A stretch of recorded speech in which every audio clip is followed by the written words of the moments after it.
Train's a little low there. There we go. Did I spell Oracle right? I didn't even check it. Did I? Good. I got lucky. Really lucky.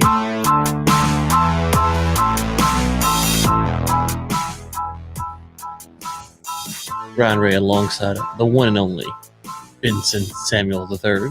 Mr. Samuels, how's it going? Doing fantastic. And then Samuels, I don't know if you call it that or not, but whatever. I was gonna say, I mean, like, don't cheapen it. There's only one. There's no third. There's only one of them. But I'm doing well, man. We're calling an audible today, going live on a Wednesday afternoon. It's good. It's nice. No prep, just gripping it and ripping it. As the thing says, I'm aspiring talking head. Oh man. I got cut off. That's unfortunate. Oh, it's wonderful to be honest with you. Well, how's your world? It's going well. I've worked on a couple of deals that are finally coming together. A couple of them have been. One of them was actually like pulling teeth starting around Thanksgiving, but we're finally going to get there. Been like you and I've been talking about offline. I've been sort of working on a number of different things. Got a number of different irons in the hopper. I know that on this podcast we don't end up talking about a lot of business stuff, but yeah, I've got a number of projects in the hopper, and I think the wheels have started to turn from, hey, like what's going on with this COVID thing? Not really sure where we want to spend our dollars. Not really sure what we think is going to happen next. To a much more appetizing horizon and kind of environment to spend some dollars. So it's been good. Well, we don't talk about business stuff because only one of us is really making money and doing business. So no, one of us is an aspiring talking head, and the other one is whatever lower level below that is. Making money. Having a productive business. The talking head thing doesn't really pay, just in case you're wondering. Like it's a lot of talking, not a lot of paying. Yeah, that's fair. I mean, but if you're Alex Jones, is it the same equation? I'm glad you brought that up. Okay, let's see here. I gotta pull this up. You haven't seen this. I've seen this. This is hilarious. I have not watched it yet. Just picture this. Just imagine for half a second that Alex Jones and Donald Trump are still on Twitter. And then you will get to watch this glorious thing. See here. Whoa. I'm so sick of fucking Donald Trump. Whoa. That was aggressive. Hold on, Alex. Hold on. Let's see here. That was aggressive. This is R-rated or explicit or whatever. Oh, I don't know. It's Alex Jones. So here we go. I got it on 2-speed too. Hold on. I'm so sick of fucking Donald Trump, man. I'm not fucking sick of it. Hold on. I'm sorry. I keep starting wrong. Oh God, it's not gonna work, is it? Is it? Can you see it? I can see it. Okay. I'm so sick of fucking Donald Trump, man. God, I'm fucking sick of him. Can you imagine if the Donald was still on and Jones were still on? And they were going back and forth, and this video dropped. Like this, Twitter would be.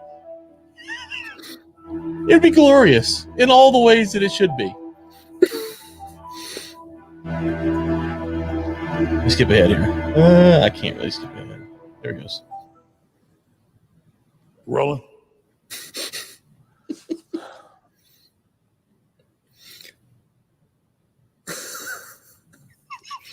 Is it paused or?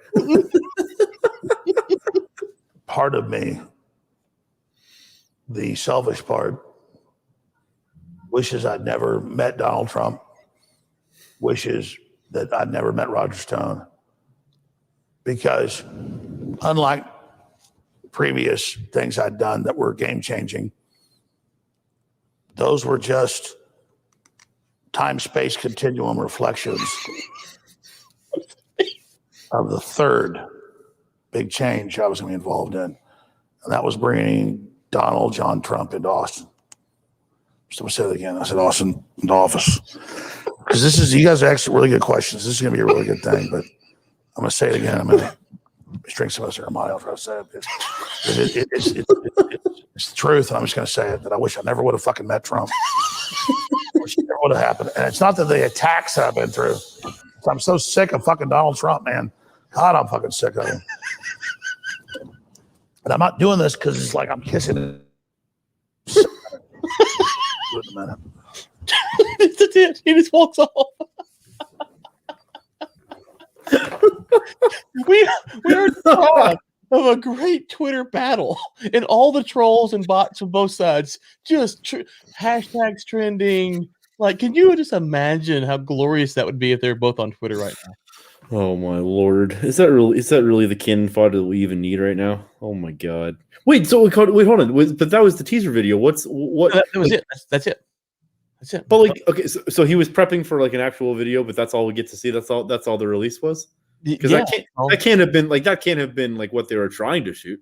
Oh, truth be told, Jones did that on purpose, knowing that they would release it, and so now he can be like, well, I was off the record. Blah, blah, blah, blah. So but it's still. God, I saw that today. I thought, we have deprived American citizens of a great moment of reprieve and entertainment with Trump and Jones going back and forth. And so I think I don't know how you find Jones anymore unless he appears on someone else's channel. So I don't even know. Yeah, I don't know. But I think the problem with that is that it points to how you take the nuance, right? So like you and I are able to look at that, and people that look at the same way are able to look at that and laugh because it's just patently ridiculous and it's hysterical.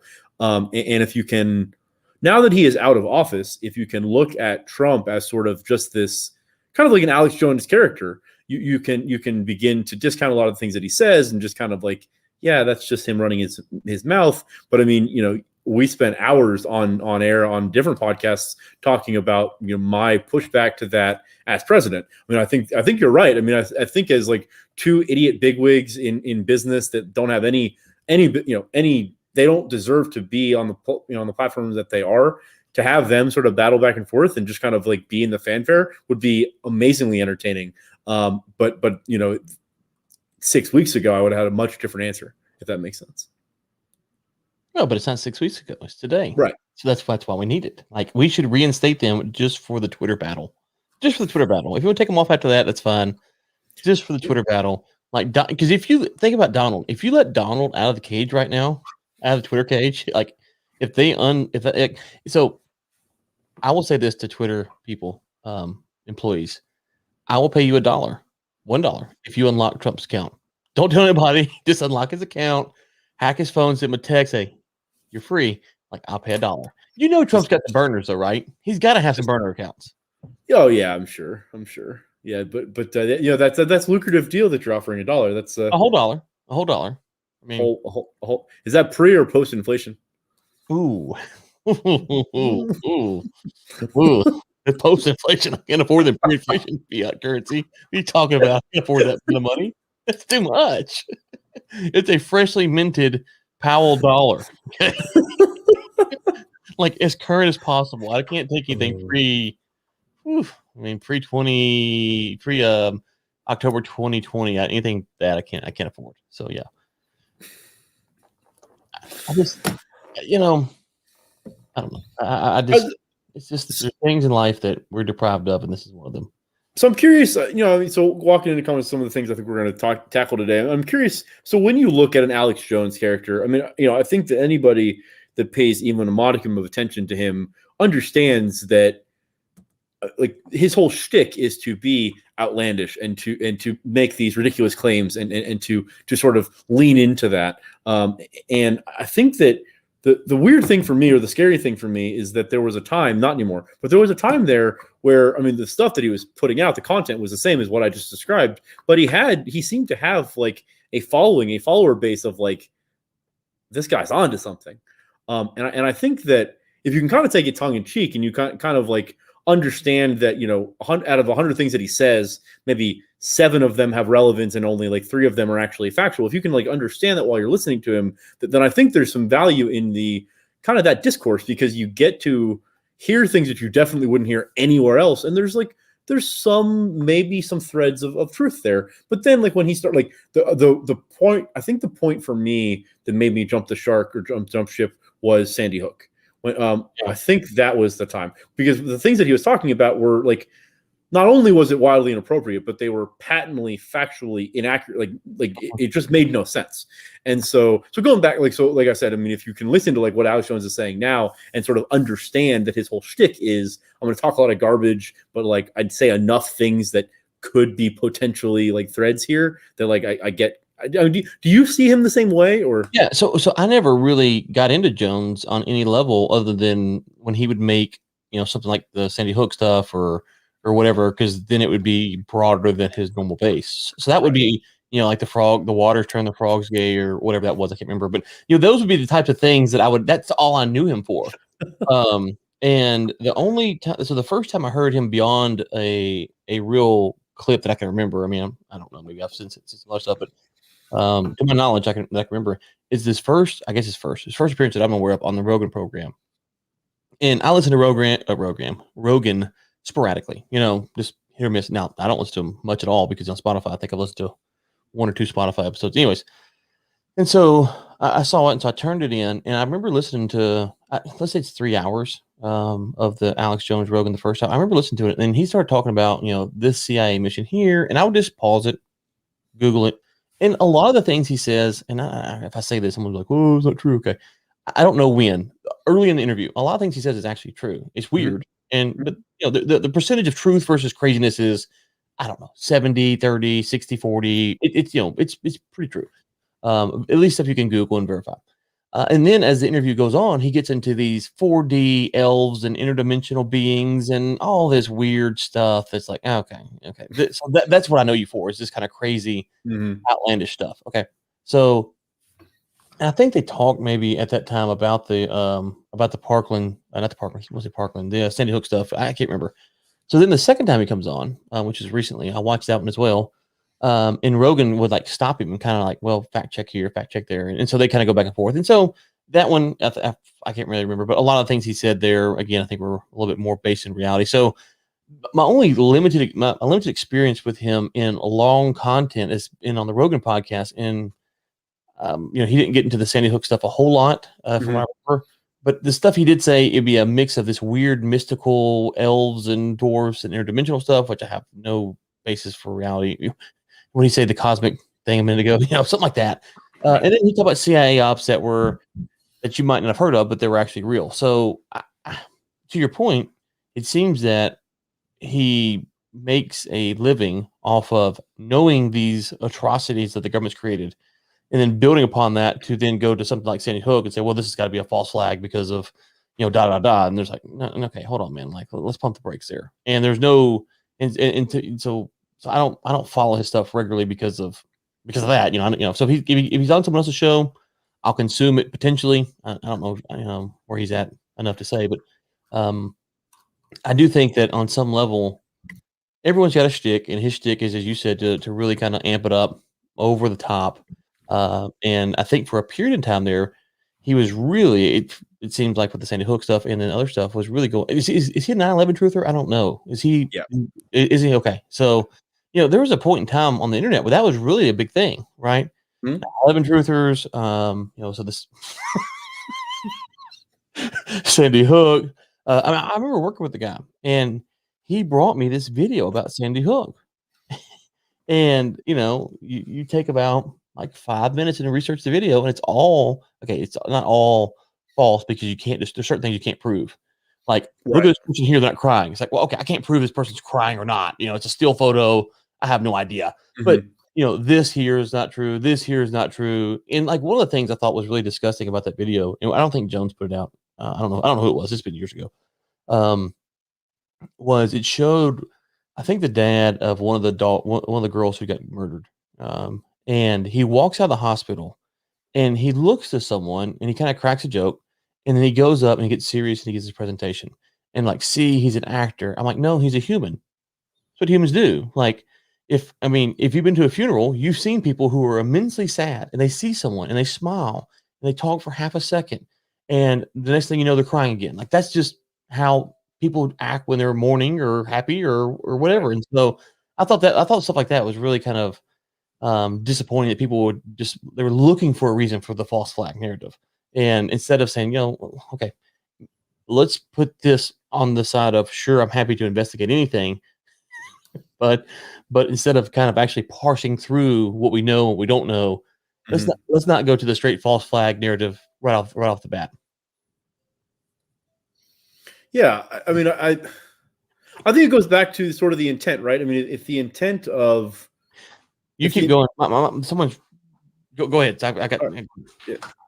I mean, so if the intent of the discourse from like an Alex Jones is to promote, to promote cogent arguments or to promote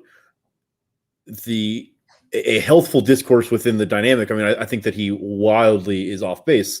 If the point is sort of to, invigorate his base and sort of just poke fun at things and be, like the Maury Povich of the space, then like, maybe there's something there. Pause for effect while Ryan gets back online.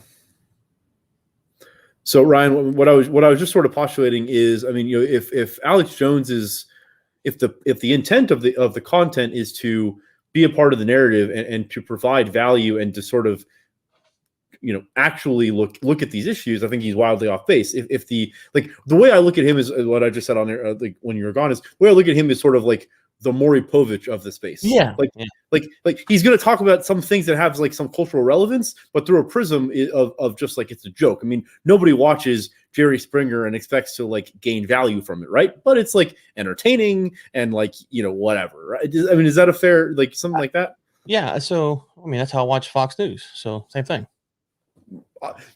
So, yeah, I mean, yes. Unfortunately, yes. It's actually, let's talk about that for a second, because I mean, I think you and I both kind of said that tongue in cheek, but I mean, at the same time, it's true. I mean, well, I don't think you would actually advocate that Alex Jones is like the same level of Fox News. Yeah. Okay, yeah. Okay, yeah. So, but I mean, at a baseline, like net level, I don't give necessarily one of those more credence over the other. I mean, I think they're both completely full of it. But given the packaging, it's very different. But I mean, so talk about that for a second. So, if you're I guess it's just fascinating to me, like if you're a Fox News, how you don't see that by covering things the way that you do, you kind of you paint yourself into a corner of like a joke, as opposed to if you just sort of like even feigned an interest to cover things at an like a, I won't say a neutral level because that's not happening, but like at least coming from an angle of, if you don't agree with this, then you're not like you're not an idiot. Like, it's okay to disagree with this. Like, just not speaking to things like they're fact. I mean, it just seems like both sides, whenever they open their mouth, it's like, this is the way things are. There is no nuance. There is no black and white. You either believe this or you're the enemy. Yeah, I mean, so first off, most of the people on these TV shows are hacks. So let's just start there. And so they don't have the capacity to have a well thought out, nuanced discussion. And so they're good looking people who have, law degrees and were probably successful at some level, and they can talk, they don't mumble or talk fast like I do. And they can, talk through the issues in a 5-minute segment, and I'm not saying they're not talented. I'm saying that they're not intellectuals. But so I mean, like, okay, said another way, or asked another way. I mean, how has Alex Jones not been destroyed by cancel culture? I mean, how is he still sort of a name out there? Right.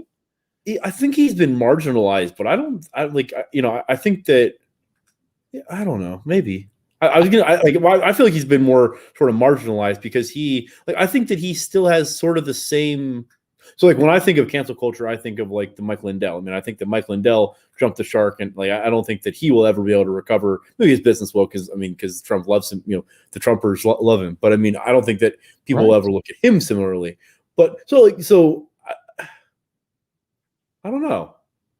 I mean, yeah. So let's take cancel culture in a couple different segments. So you have, we have like, I don't use Gina Carano because she kind of had a pick up real quick, but there's probably some other actor or actress who's been fired from their job relatively fast for something that they tweeted or said, or okay, remember Kevin Hart? Wasn't he doing the Golden Globes or something like that? Mm-hmm. Okay.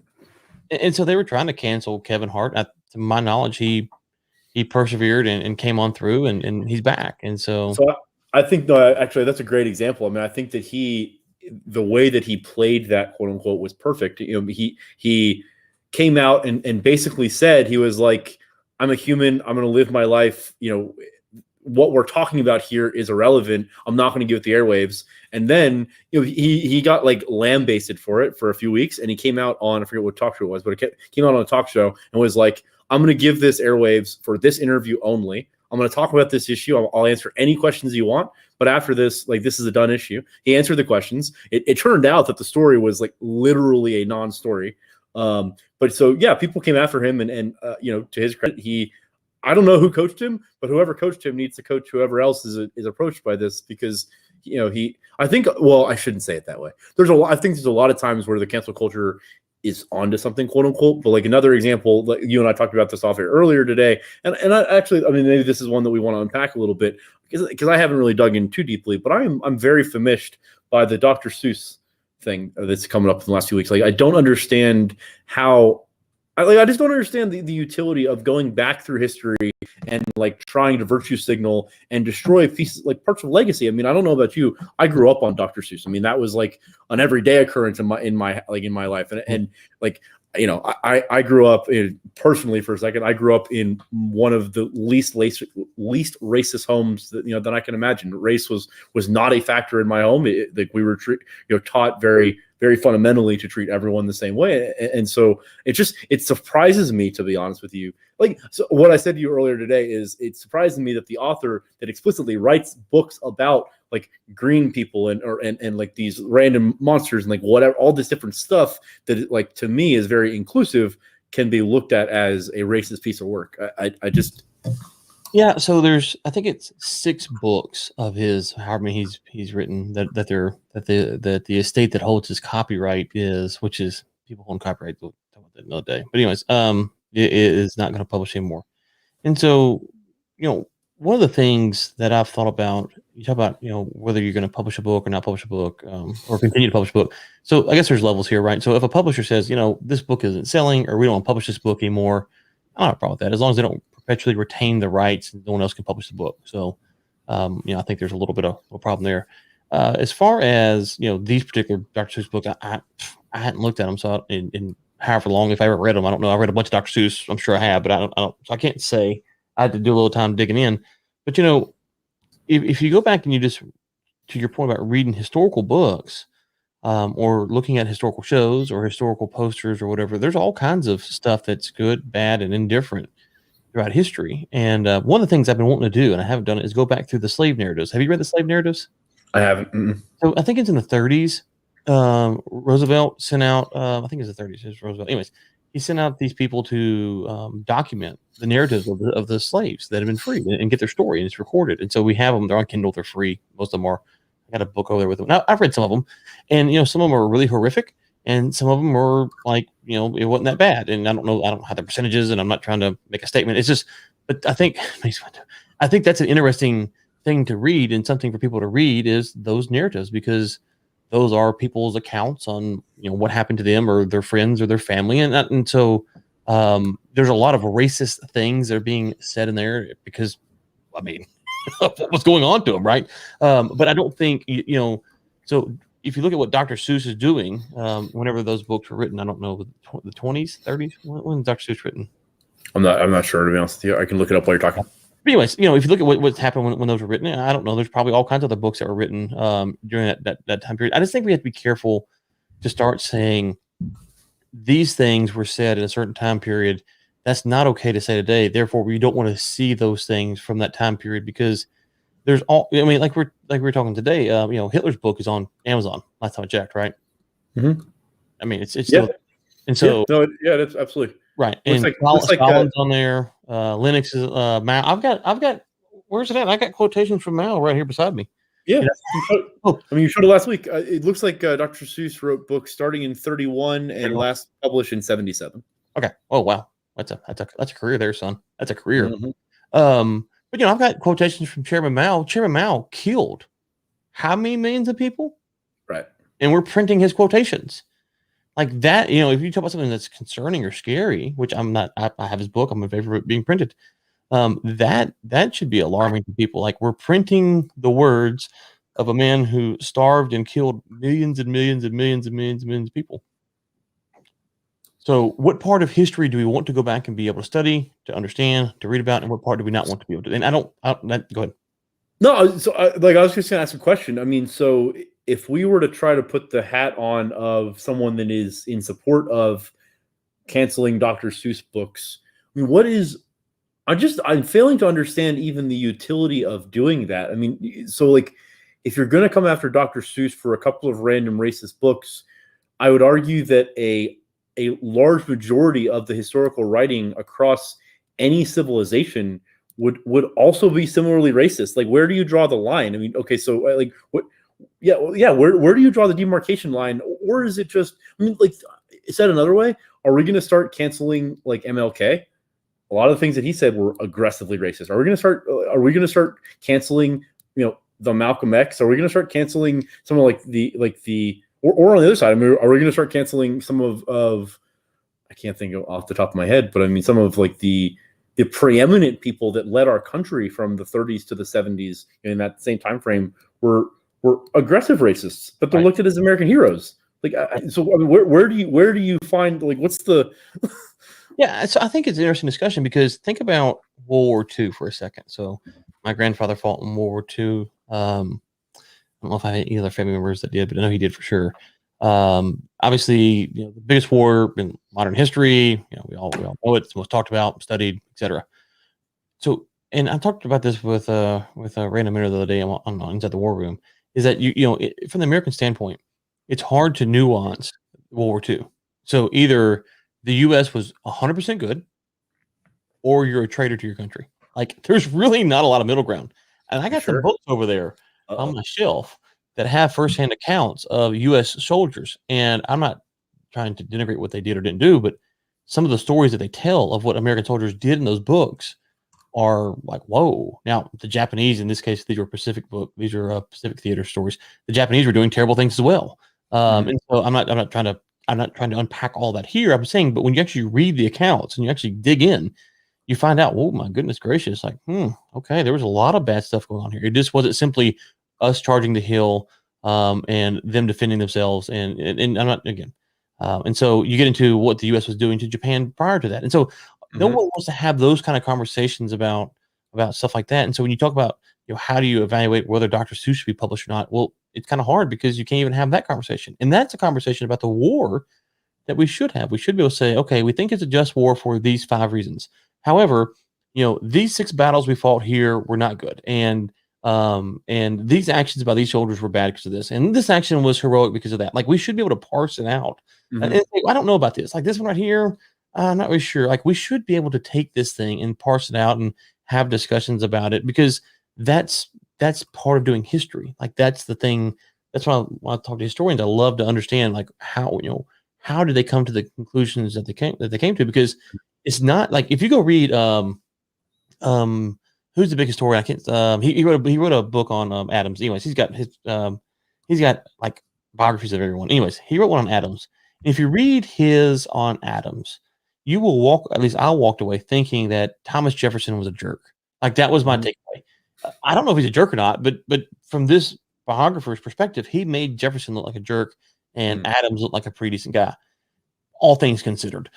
Now, with that being said, there's other historians who have written things about Adams that makes you go, maybe Adams wasn't as good of a guy as as maybe this guy's been. So those are just hard questions, and those are the types of things that are interesting and are fun to explore.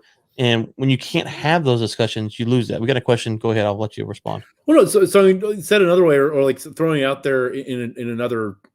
I mean, are we now in a position in 2021 where we are going to cancel all of American founding history? I mean, like, we had slavery for a long time. There were people on both sides of the aisle that were in support of it. Like, are we now in a position where none of those people, like, we can no longer count on those people as heroes? I mean, because they believed in slavery, irrespective of what was going on at the time, like, they're terrible human beings. Like, it just doesn't make, like, again, where do you draw that line?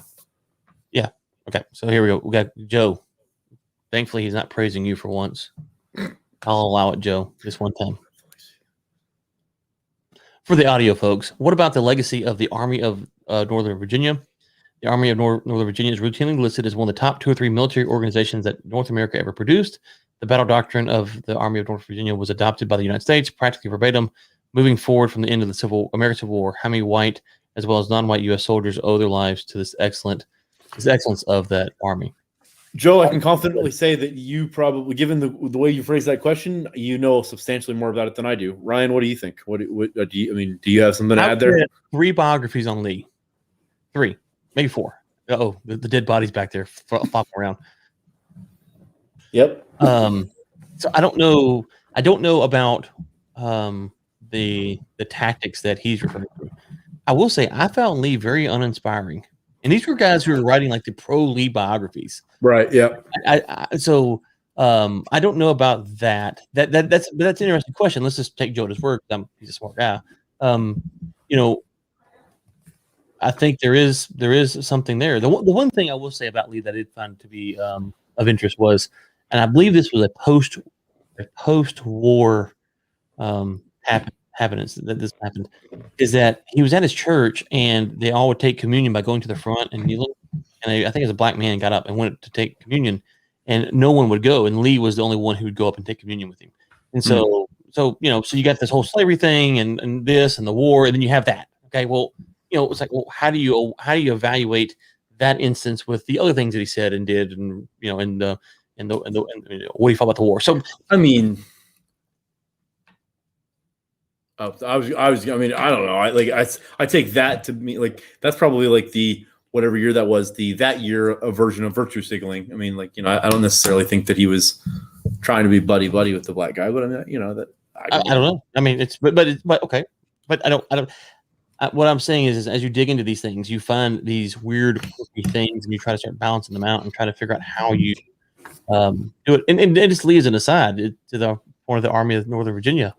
From my understanding, Lee was mainly concerned with Virginia. He wasn't really concerned with the Confederacy, which is kind of an interesting thing that he's so often tied to Confederacy, and he was, but he's more concerned about Virginia than anything else. I think Jefferson tried to get him to go several other spots, and he wouldn't. So, but let's just take Joe's point and play out here. If those tactics did save lives on the road, how would you evaluate that? You start. I've got thoughts. I want to hear you. I don't know. So the Nazis helped us get to the moon. Does that mean that the Nazis are less bad? No. Right. And so now the Nazis are not obviously Lee and his army. I'm not saying that at all. I'm just saying, but it's like I don't know. It's interesting to consider and to think about. I don't really have a strong take off the top of my head. Joe probably has a more eloquent take than I do. What did he say? I guess I'm alluding to the idea that we need to take the good with the bad. Slavery's bad, obviously. Yeah, I buy that for sure. Yeah, I mean, I think any of those things. I mean, stupid comment, I guess, but I mean, yeah, anything throughout history, especially on the battlefield. I mean, that's all lessons learned, right? There's always positives to take from all of that, even if the positive is let's not do that again. I thought when I originally read the question, I thought he was going to start talking about Vietnam, but that's a whole different. That's a whole. You want to go there? Want to pop that top? Pop that top. I'll never be horrible again. Well, I mean, are you at this point? No, but I can blame Joe and you on my Vietnam takes for that. So, okay, so zooming out for a second, and like you're taking into these times. So, I mean, cancel culture seems to be. Is it exclusively a left thing? Has the right actually tried to cancel anybody on the left, or is this just the left coming at people on the right? Yeah, I mean, so if that's the case, if it is mostly driven from the left, which I believe it is, if not completely, I mean it just seems like an illogical way to try to control discourse, because it seems like you in that if you're going down that route, you've got to fire at 100%, right? You got to hit every single target, and if you miss some, I think you run the risk of, if you miss enough of them, you kind of defeat your own purpose, because you've started on this sort of moral high ground of the cancel culture. Like the reason it's a thing, or at least someone on the left would tell you that the reason it's a thing is because like we need to treat people the right way, and like these things are inappropriate. We shouldn't talk about these things or whatever. So number one, I think that's absurdly ridiculous in context of freedom of speech and those sort of things. But like I said before, I think that it's incredibly risky in the sense that, if you try to go after the wrong one. So like we talked about it off air last year. The left, the Dems tried to go after the moving Blazing Saddles. And if anyone has watched Blazing use the camera all day, and then now it does this to me. I don't even. Maybe the camera doesn't like to look at me. I mean, I don't know. Go ahead. But so I mean, the left came after cancel culture came after Blazing Saddles last year. For anyone that hasn't seen Blazing Saddles, very brief. It's a movie that is a commentary on exactly that, is on the inappropriateness of culture and sort of talking about racism in a very tongue-in-cheek way. And anyone that watches that movie, if you sort of miss that point, like that's an intelligence test that you wildly failed. But cancel culture came after Blazing Saddles, and to its credit, like the community of Blazing Saddles aficionados or whatever was like, no, like this is ridiculous. Like, no, keep moving. And I think if they misfired on that one. If you keep doing that, like, don't you just become like a joke? I mean, so like it's very different, but it's sort of the same thing as just this last year we saw a massive movement towards defund the police. I don't think anybody across the board actually believes in defunding the police. That was just sort of the nomenclature that was adopted because that like sounded good.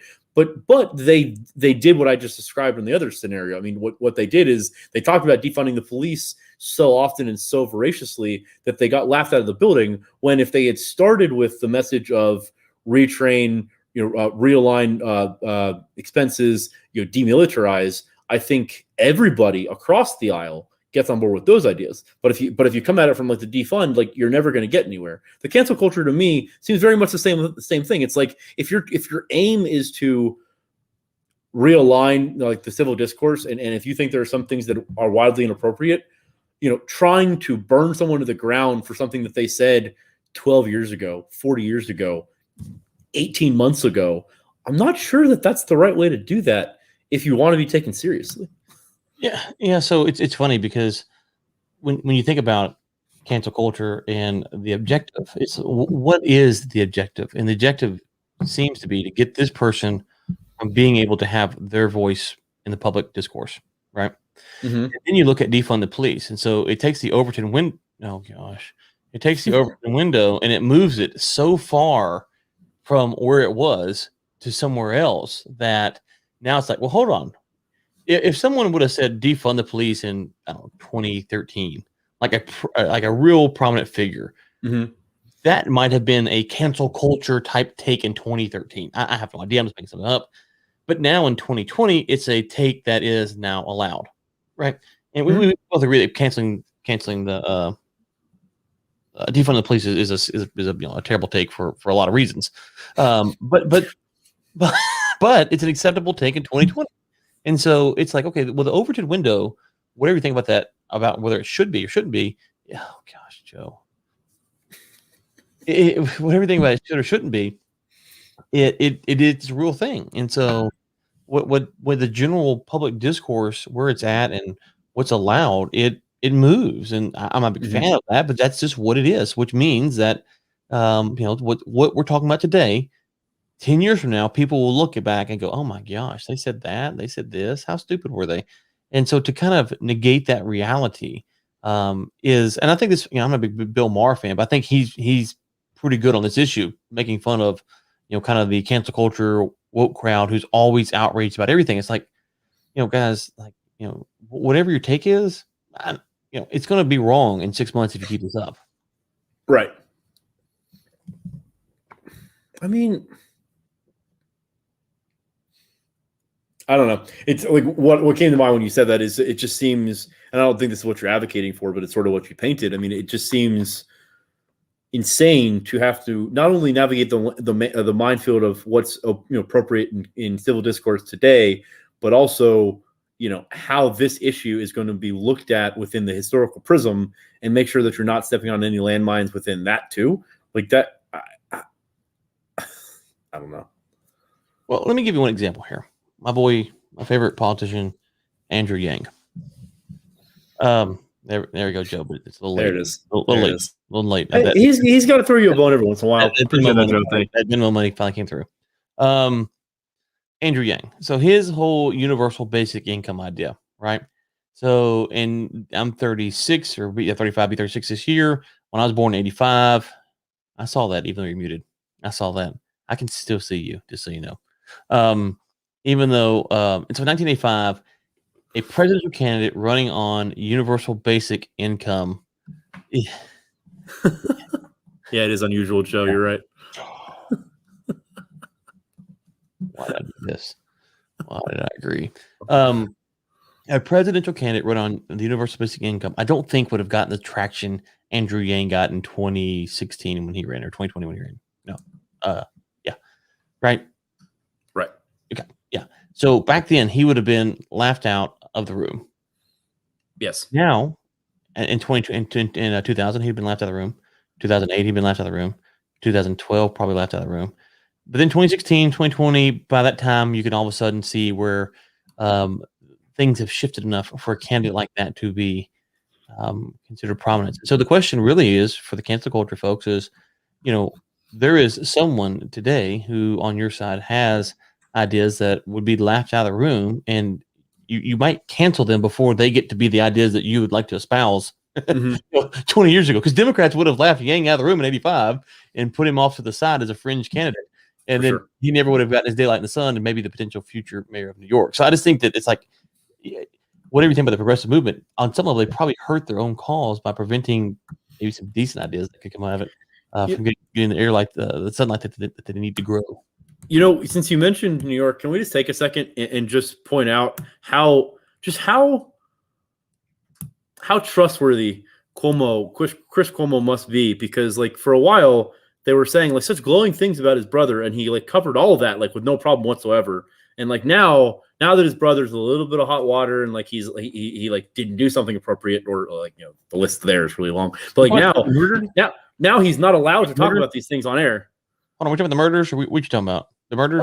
Well, I mean, like I said, there's a long list. Okay, I mean, there's murders on there. It's a whole thing. Even Hillary Clinton thinks his body count's aggressive. Anytime the Clintons come after you for something like that, you fucked up. I mean, that's when you know the writing's in the wall. That's not good. I mean, yeah, Hillary. I thought Hillary had a good body count, but no, sir. And she overthrew a government, and Cuomo still got her beaten. Where's the don't let the facts? Oh, sorry. I'm so sorry. This is a special edition. Sorry. This is the comedy show. This is the comedy show. If you're not laughing, I don't know why. This is funny. I'm still very disappointed that subtweet or whatever that I sent out with the picture of the Epstein Island with the dog walking comment about the Clintons didn't get a little bit more traction. I enjoyed that one. That was hilarious. Oh wow! We've got breaking news right here on the podcast. Hold on. Hold on. Check this out. Look at your boy. If he's watching and he wants to hop on, we can make this happen. Is that there? Is that showing up? Look at that. You see that? Wait a second. Hold on. So there it is.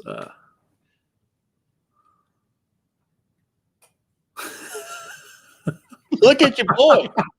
Wait, no, but that's a burner account. But I like it is a burner account. I didn't see it. I just thought that was it. They got me. Good old Ted. I was like, he's getting serious. Let's go, Ted. I thought he was getting serious. Okay, now I'm reading it here. I really like the part where I deflected about my allowing needless death by letting everyone know I dislike China. Next up, migrant trains. Folks should have forgotten about their relatives frozen to death soon enough. Okay, yeah, I should have probably read that before I went with it. Now see, the doppelganger got me. The doppelganger just smooth. Hold on, let me put this up here. There we go.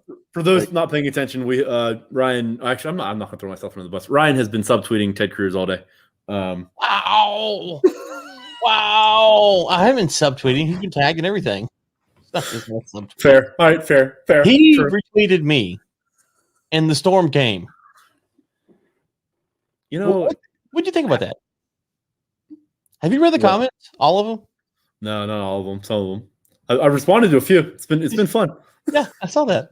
I mean, so let me ask you, what would it take for you to be the type of person who sits around and waits on a senator to tweet, so then you can go tweet at him thinking he's actually going to read said tweet?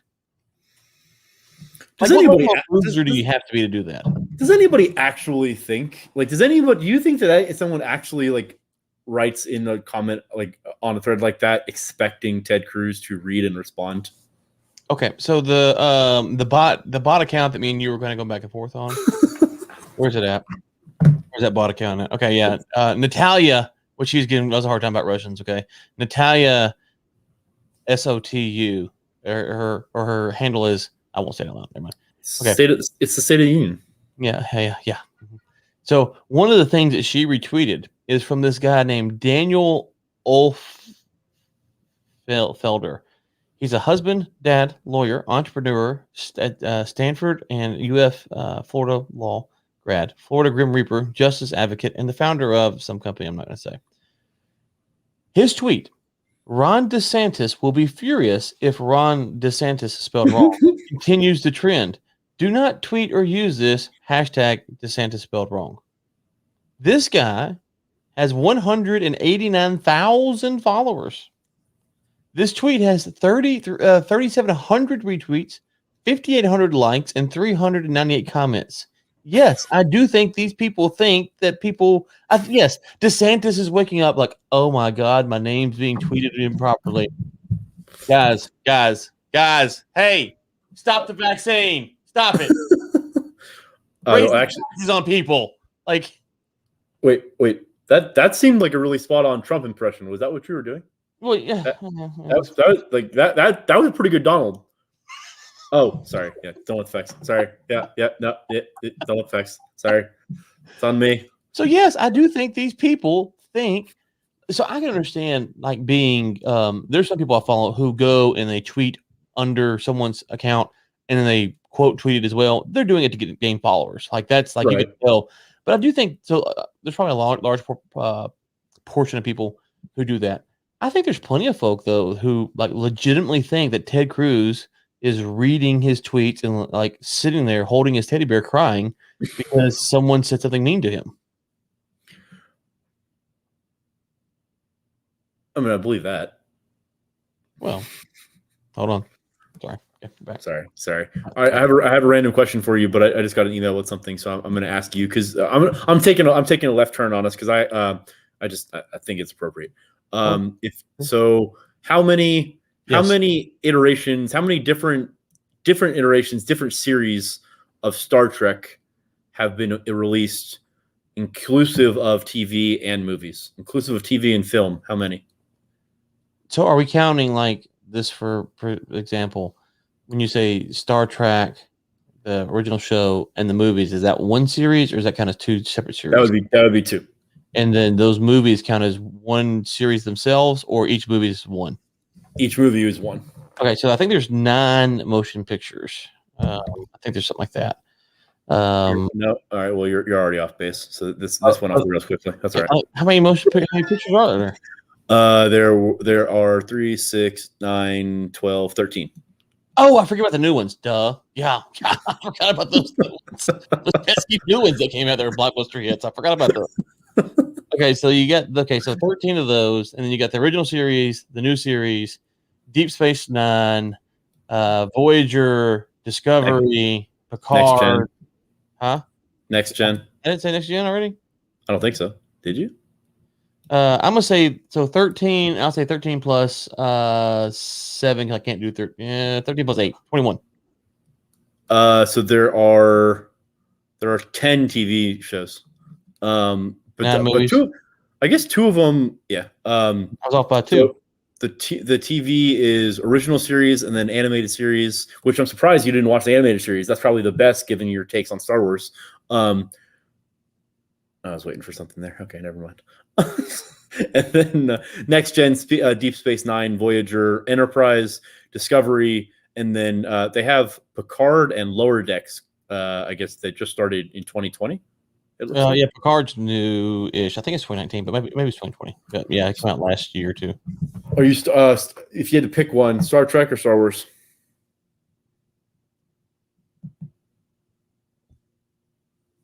It's like asking me to divide my children.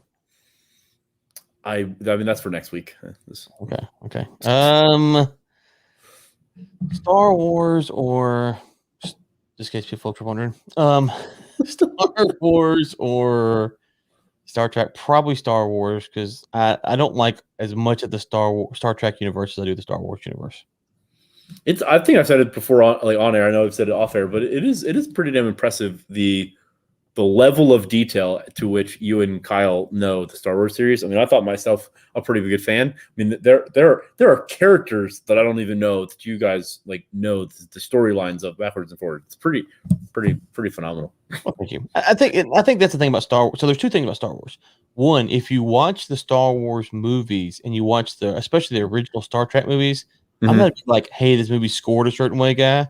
But it's obvious that the scores for Star Wars are so much better than Star Trek. The Star Trek scores are mediocre at best.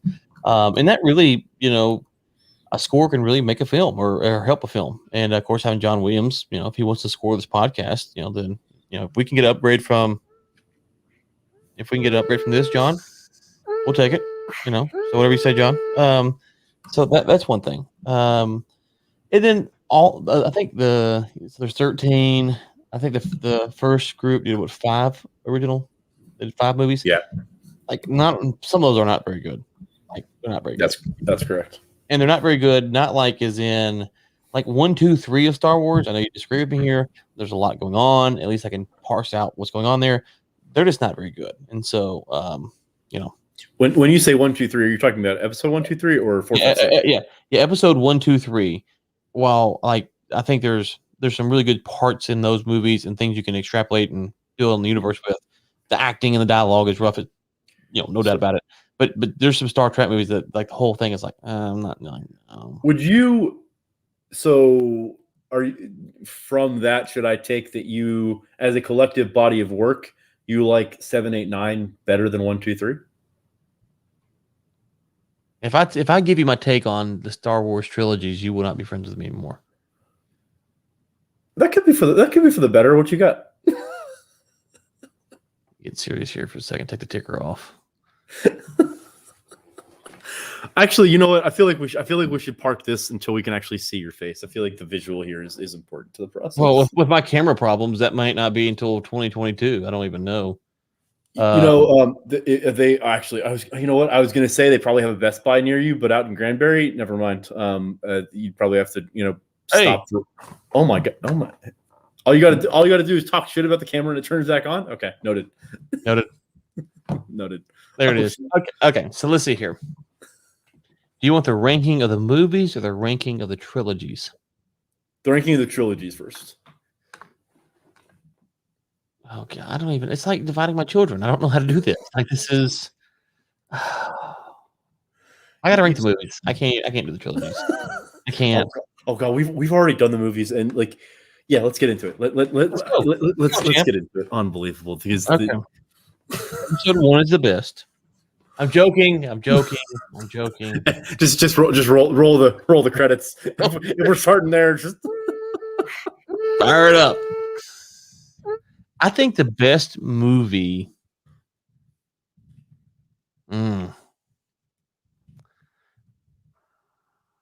Maybe. Yes, those syllables are right. I mean, you're circling the right number.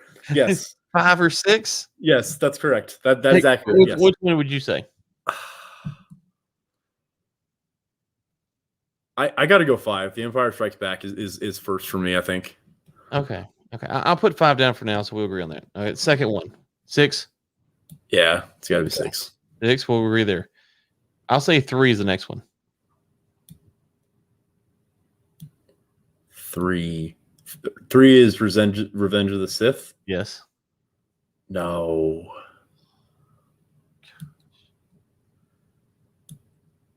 All right. For the sake of argument, I think it's either 3 or 4. So for the sake of argument, I'll okay. Actually, this is less painful than I thought. We're like the first 3. We're basically on. It's about to get bad. It's about to get real bad. It's going downhill. I'll say 8 next. Oh my lord. Oh my lord. There it is. What? How? What? How? All right, talk to me. Talk to me. What in the world? I thought 8 was fantastic. I've actually got it ranked lower than probably I normally would have. So I used to have it in top 2 or 3. I got it 4th. It's kind of a sad day for me. I think 8's fantastic. All right, remind me of you don't how like it. You don't like it. I already know. No, I know I don't. No, because I'm just trying to remember the story arc. Spoiler alert! Spoiler alert! Just for folks. Yeah. Fair enough. Remind me sort of what the preamble is, and then like kind of where it ends. This is the one they kill Snoke in. They run the ship into the ship. Yeah. You're gonna laugh at me, but I think I would put 2 and 4 ahead of that. Four definitely. I think I would put 2 in front of 8. Yes. 2. You put 2 in front. You ain't put 2 in front of 8. That's blasphemy. Blasphemy. Have you watched 2? Not better than 8. 8 was bad. Okay. So give me your 4th one. I don't need to hear. We'll talk about 8. You can talk about 8 when it's your turn to pick 8. You're not picking 8 right now, so don't disparage my list. So we went 5, 6, 3, 4. I think 4. Yeah, 4 has got to be my 4th. Yeah, I'll put 4 next. So now it's your turn. You've got 5, 6, 3, and 4. Homer. You got a generic list. Look at me outside the box. So stepping back for a second, I mean, where it gets complicated for me is that, I thought the first 3 were fantastic. I thought the episodes 1, 2, and 3 were substantially less quality.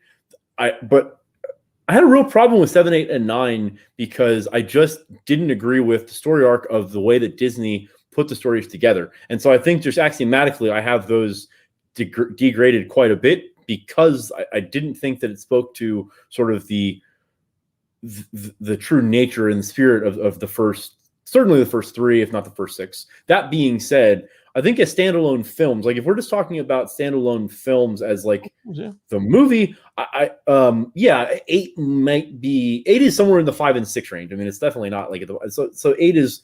Let's put 8 next. I'll put 8 next. Yeah. So you flopped 4 and 8. That's all we did. Oh yeah, this is real controversial, Mr. 2. 2. Shut your mouth. It's not 2. Okay. Don't at me, bro. 5, 6, 3, 8, 4. Oh gosh, you're about to hate me here. Oh, are we counting Rogue One and Solo? No. Okay. No. I'm gonna go 9. 9 is comfortably the worst of the 9. I don't understand. Like 9 is the bottom of the list. I don't like full stop. There's no argument. Like what? How?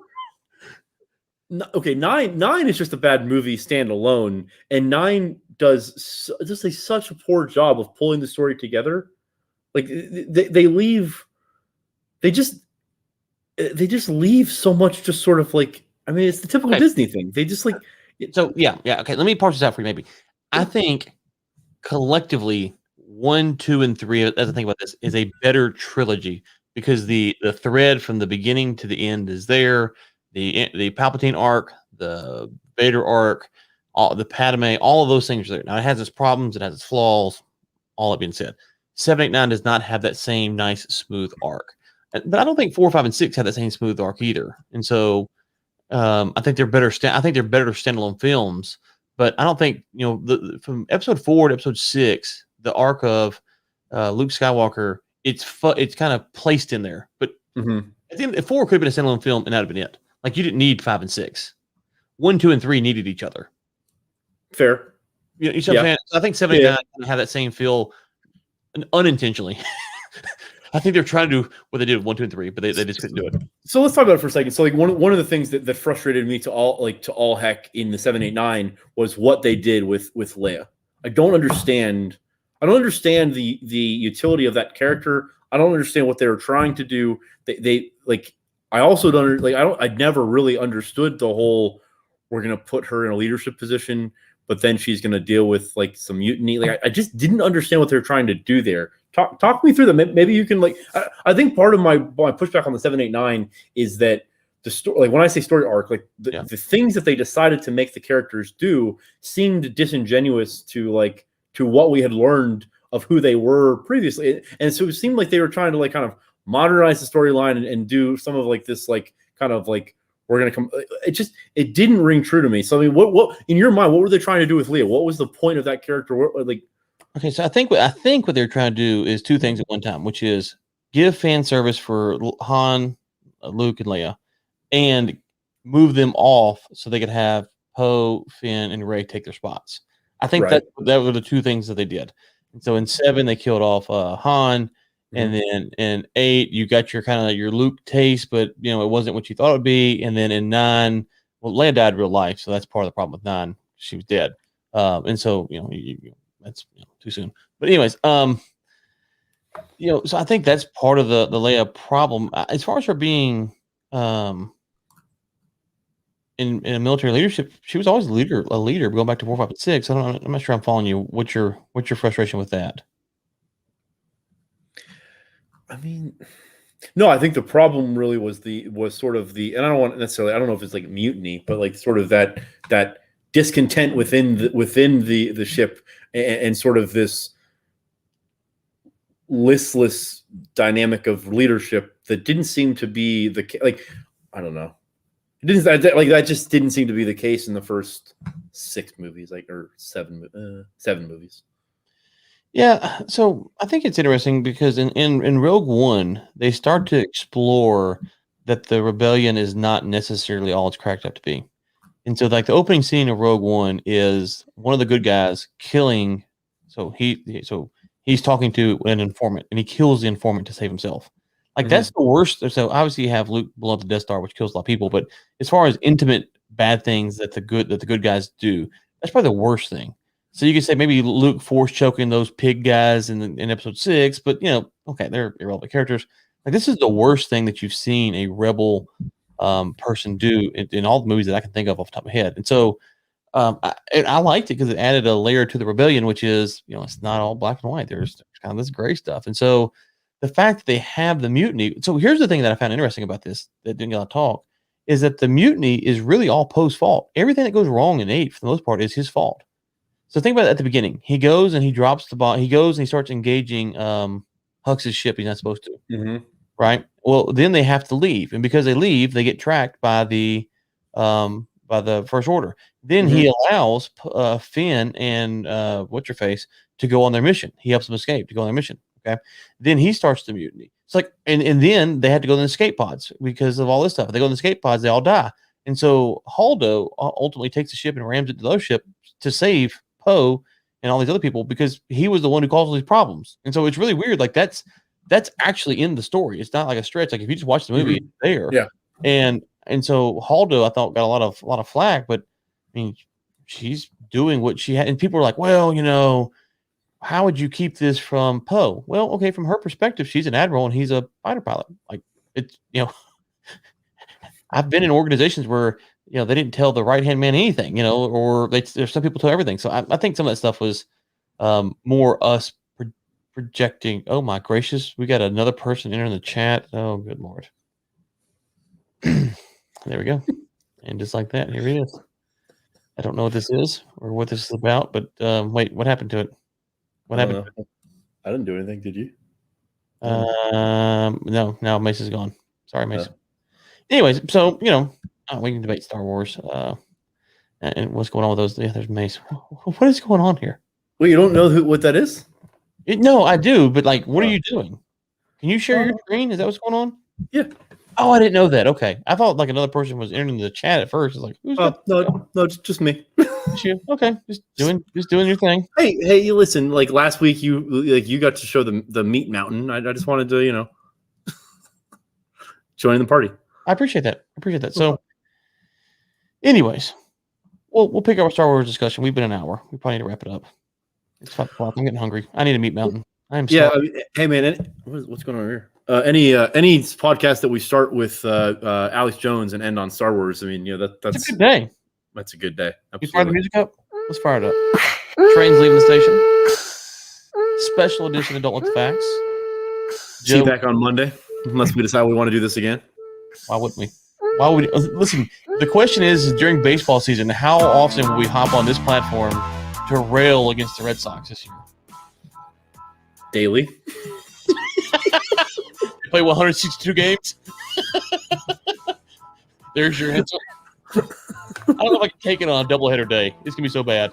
Oh, Over under how many games? How many are they playing? 162 this year? They're playing I think 100. so. I think How it's playing many this 162. How many are they going to win? Yeah. 76. I'll take the under. Ouch. For Ben Samuels, Ryan Ray will be back when we're back.